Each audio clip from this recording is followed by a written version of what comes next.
Facing a mobile quarterback again has been really tough and challenging for your defensive line. How do you feel like you guys have gotten better at that throughout the season? Yeah, I think we got tested in that Raiders game kind of unexpectedly, and it kind of reminded us of what a kryptonite could be of the way we play, and just being smart, not trying to go make a crazy play to change it, just playing within the scheme, and that's how you win at this time of year. I think you heard Kyle talk about the big game, and you don't think about what the consequences are, like the possibly losing or what you're going to feel like. You've been in some big games. Obviously, the Super Bowl loss was pretty big. Is that how you approach it? Like you can't think about what the end might be like?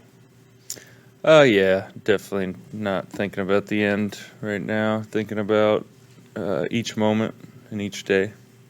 Do you feel that momentum building up, within the locker room, within yourself, because the games are getting bigger and bigger? I do, yeah. I think this team rises to the occasion of each next step that we take, and I'm really confident in this squad. How different does that Eagles offense look from the team you saw week 2 last year, particularly how far has Hurts come from what you can see?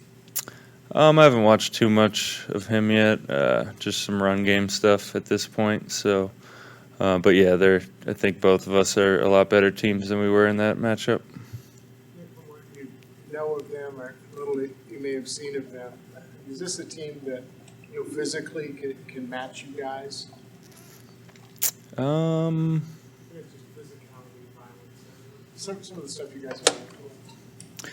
Yeah, I mean, every team at this point is going to be playing physical and giving everything they got. I think Dallas did a good job of that.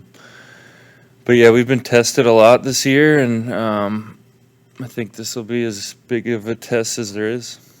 Is their offense particularly complicated in the run game, or is it just sort of sharp with how they do? Yeah, I think really well coached on the O-line and smart, savvy, and then obviously the running quarterback component is an extra piece.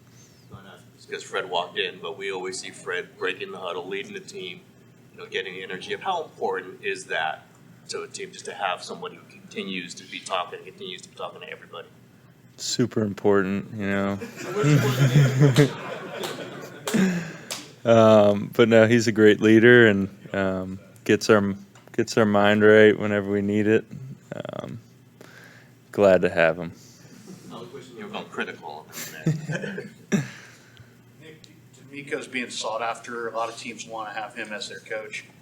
If they asked you about him, what would you say about DeMeco? He's going to be a great head coach. I think he's as good as it gets when it comes to the scheme on defense, but as a leader of men, he's as good as it gets.